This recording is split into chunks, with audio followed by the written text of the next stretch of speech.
Okay, ready guys? Prepare yourselves. Not yourselves, yourselves. This is gonna be so freaking cool. Okay, ready?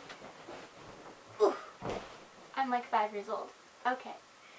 Anyway, if you are new here, hello, hi, hey, a. No, I like the order a, hey, hi, hello. That's better. My name is Emily, and it's not just if you're new here that my name is Emily. My name is Emily always and forever, unless I want to change my name, which was a thing which I wanted to do. Since day one, my name has been Emily. So if you're new here, why do people say things like that? Like, if you're new here, comma, my name is Emily. I've heard that a lot, and I just said that. So I'm like everybody else who doesn't make sense. But anyway, also known as Emily Euphoria here in the YouTube world.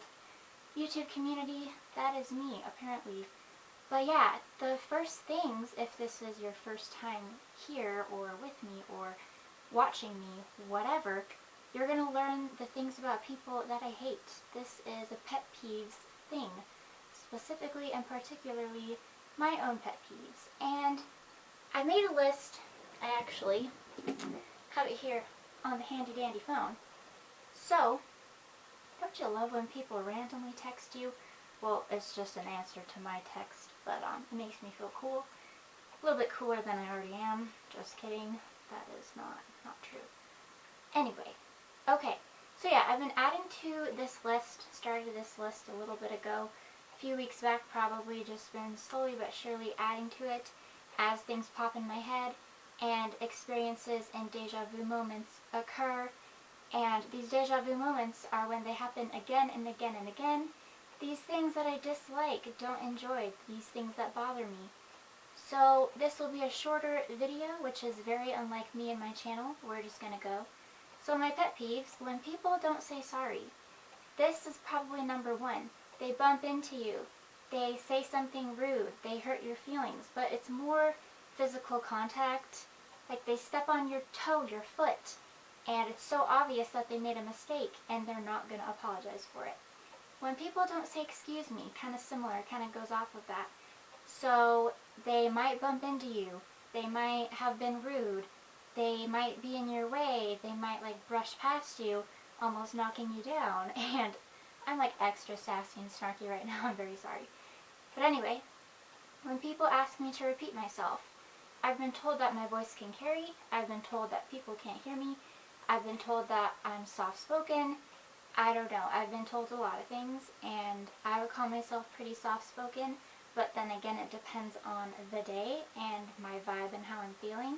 But when people ask me to repeat myself, like they don't hear me the first time, they're not paying attention to what I'm saying or the conversation at hand, and it just comes across annoying, and sometimes I'll rephrase, sometimes I'll stutter the next time I say it, sometimes, and it's on me, I'll stutter the first time I say something, so they don't understand, they feel like I don't make sense, and I feel like I myself don't make sense.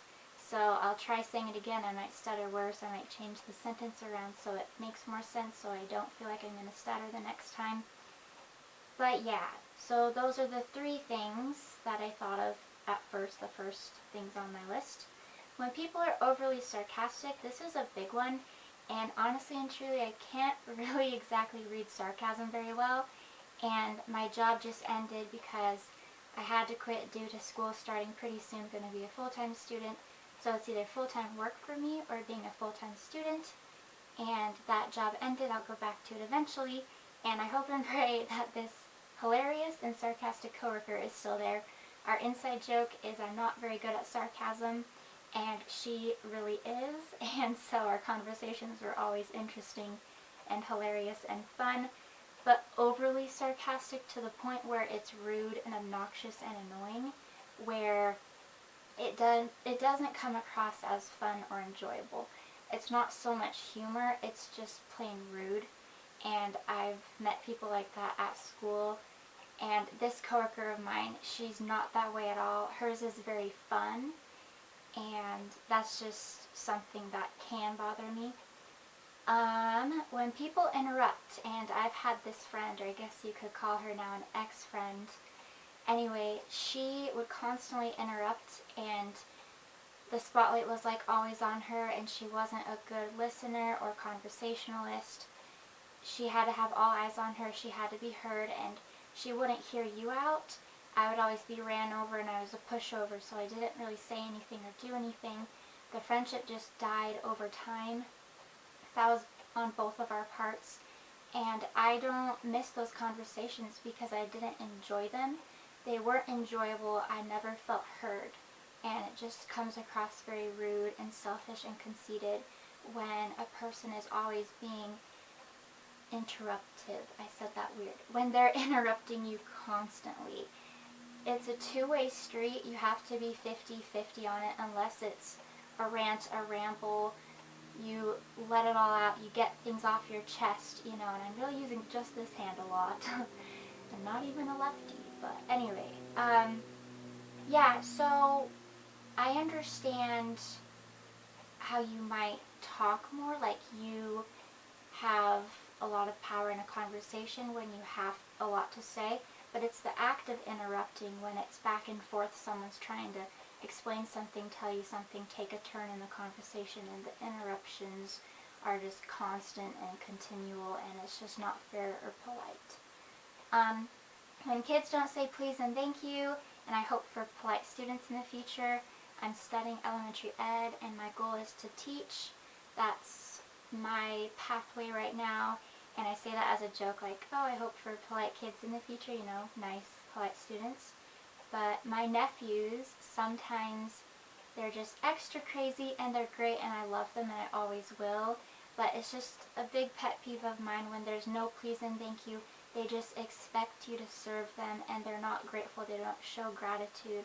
They're not being polite with the things that you offer and help them with, whether it be toys or food. It's usually and especially food. This really pertains to meals that you make for them, that you help them get, you know, just like snatching it, gobbling it up. They beg, they ask, they pester, when is it ready, when is it ready, and then it just comes across as ungrateful. Grumpy and rude people, and I've seen this in the workplace, especially when I worked at Great Harvest, which is mainly a bakery. It's like a food place, if you don't know. And it's great. They're famous for their bread, and some people get all butthurt over their bread and just the process and the time it takes. And it turned into a very stressful job, and due to that fact, and also on top of that, my bad social anxiety at that time a few years ago, I felt the need to quit, and so I did. But one of the bigger factors was the grumpy and rude people just being rude, just the fact that they were rude and so unfair and just not considerate towards the employees, you know. It's just, it hurts your feelings, it makes you feel small, and it really gnaws at you and who you are and your personality and your attitude, behavior. It can be good and positive and bright and kind, just nice. And they might just run it over, see you as a pushover. They're not being polite back. They're just rude and grumpy people. They're just not fun individuals, and they take it out on you.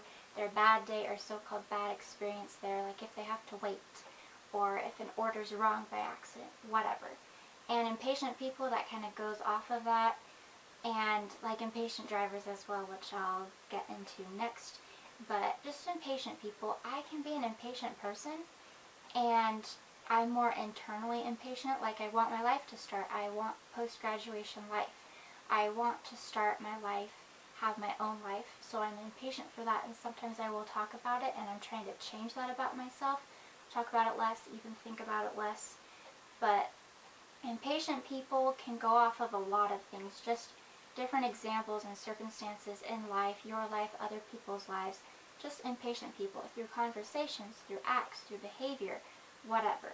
Now, angry drivers and impatient drivers, I hate being in the car with them. It stresses me out. I feel a little bit fearful. I feel that anxiety, that anxious feeling like I'm not going to be safe, or they're going to blow up on me and just take their anger, their frustration out on me because of the road and their perspective on their driving skills, but especially the driving skills of the people in front of them, behind them, on either side of them.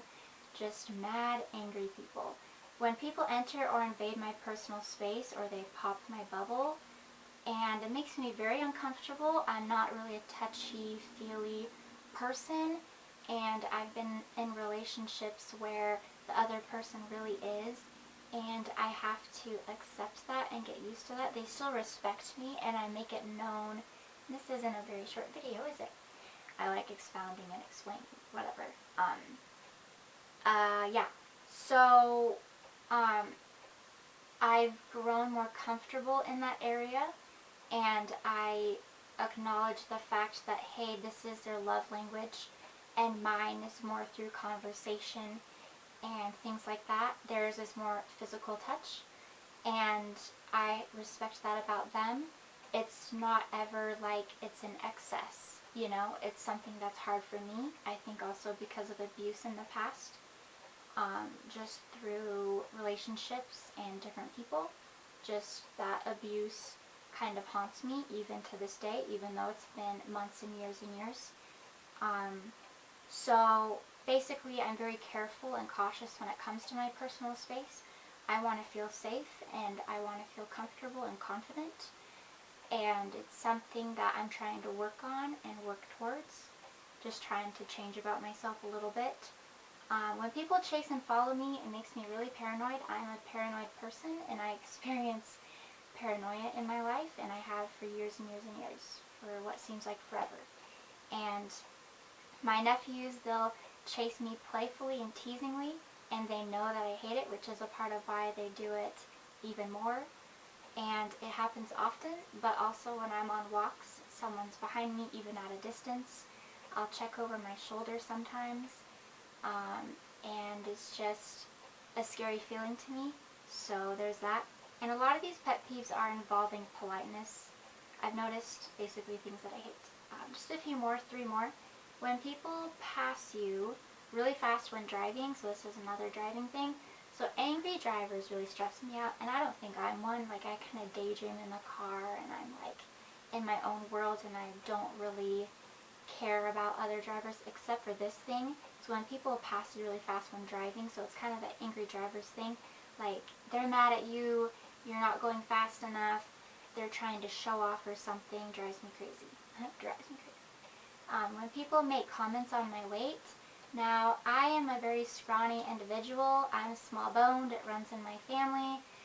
It's really hard for me to gain weight, and I'll get into that another time. I already have in the past. I've talked a bit about that, but I'm just trying to be more comfortable in my skin, in the actual sense of the phrase, the word.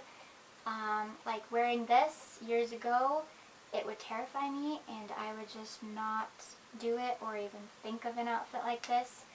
But I'm trying to do me, and I'm just grateful that I have a body. I don't think it's fair of other people to judge you on your weight or your appearance.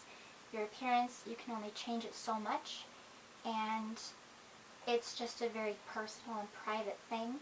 I understand if it's out of concern, and my weight does concern people close to me. I feel like I have lost weight, and I really don't want to get too into this, but basically the last thing I'll say about it is I tend to have my weight fluctuate because of my depression and anxiety. I tend to stress starve as in I eat quite a bit less than I usually would. I have a fast metabolism, and I do eat a lot, it just doesn't show.